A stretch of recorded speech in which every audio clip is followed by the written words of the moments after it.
नमस्कार। हम चाली राजा बुंदेला समर्थन से हमारे साथ हैं आज कृषि विशेषज्ञ दिवाकर बागरी जी, जो धान की खेती पर बात करेंगे। जी नमस्कार, मेरा नाम दिवाकर बागरी है। हम पिछले 2 सालों से समर्थन संस्था के साथ कार्य कर रहे हैं, तीसरा साल चल रहा है। धान की खेती के क्या फ़ायदे हैं और किस तरह से क्या नुकसान कर रही है, खास करके नुकसान के बारे में बात करेंगे। फ़ायदे के बारे में तो सब लोग चर्चा कर ही लेते हैं। तो आज का मुख्य विषय है, क्योंकि हमारे साथ में चाली राजा सर हैं, तो इनका काम रहता है पानी को कैसे अच्छा से अच्छा सेव किया जाए और साफ़ स्वच्छ पानी मिले। तो इनकी चिंता रहती है पर्यावरण और पानी को लेकर के, पानी सुरक्षा और पर्यावरण की सुरक्षा को लेकर के।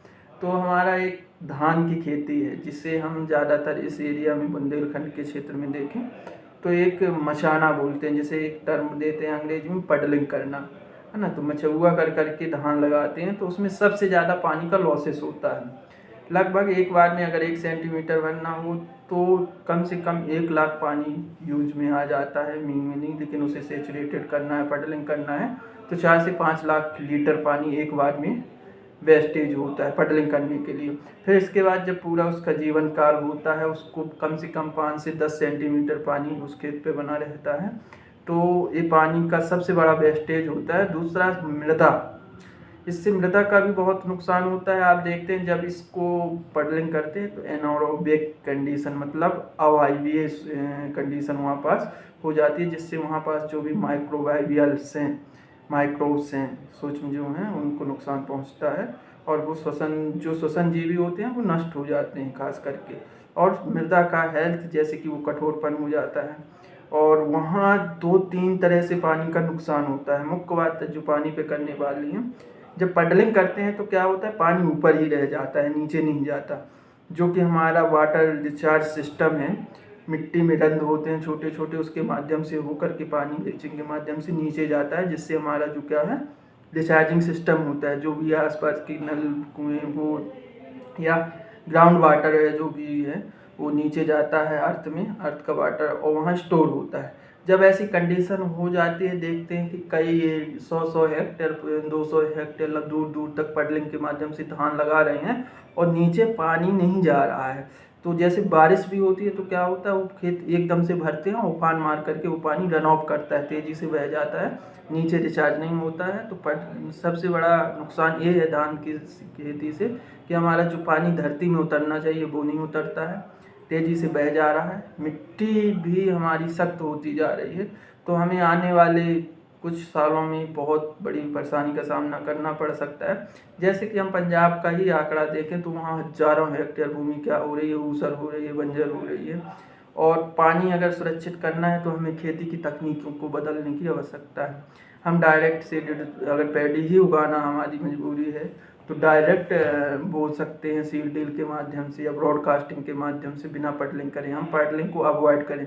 ये लास्ट में भी जब अगले सीजन की भी फसल लेते हैं तब भी सख्त रही जाती है ज़मीन। उस समय भी आप कोई भी कल्टीवेशन क्रियाएं करते हैं या कुछ भी करते हैं तो उसमें क्या होता है, ये दिक्कत करती है, आपको अधिक कॉस्ट आती है और अपनी क्रॉप अच्छी तरह से नहीं उगा पाते हैं, अपना वो क्रॉप ग्रोथ करती है। और उसके चलते आपकी मजबूरी ये हो जाती है कि मोनोक्रॉपिंग टाइप का एक सिस्टम हो जाता है। मोनोक्रॉपिंग ये नहीं कि एक ही फसल बो रहे हैं, मतलब ऐसा कि इस बार अगर सीरियल लिए हैं क्योंकि पैडी लेट आती है तो उस बार आपको धान ही लेना है, मतलब चना नहीं ले सकते उसमें, क्योंकि आप लेट हो जाते हैं। तो ऐसी कोई भी व्यवस्था भी नहीं है कि हमारे नंद बने या उसमें नाइट्रोजन की भी व्यवस्था हो कि अगर चना लगा देते हैं तो नीचे क्या है जो नोड्यूल्स होते हैं, राइजोबियम वगैरह इकट्ठा हो, ऐसा नहीं हो सकता है। ये बहुत बड़े लॉसेस है, हमें इसका अल्टरनेटिव देखना चाहिए। डायरेक्ट सोविंग या ब्रॉडकास्टिंग के माध्यम से करें, या कुछ अच्छी टेक्निक आ गई हैं SRI वगैरह, इनका उपयोग कर लें, लेकिन पडलिंग को अवॉइड करना चाहिए लास्ट तक भी यही। और दूसरी चीज़ मीथेन गैस, जो पडलिंग करके हम धान लगाते हैं तो हमारे, आपने एक सुना होगा ओजोन लेयर, ऐसा कुछ करके अगर सुना है, सबसे बड़ा नुकसान होता है वातावरण में मीथेन गैस, जो कि हमारी टोटल वातावरण का धान के फील्ड से 15 से 16% रिड्यूस होती है, मतलब इंक्रीज होती है, बढ़ जाती है। कैसे कि ये छोड़ती है गैस, जो धान जो है मीथेन गैस छोड़ती है, वो वातावरण को गर्म करती है। जो अपना रिफ्लेक्शन होता है, प्रकाश आता है, टकरा के इस गैस को और गर्म करता है, वातावरण का टेम्परेचर बढ़ जाता है।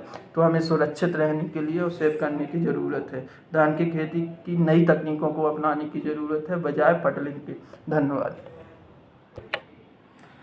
धन्यवाद दिवाकर बागरी जी, बहुत अच्छी जानकारी मिली और बहुत महत्वपूर्ण जानकारी रही।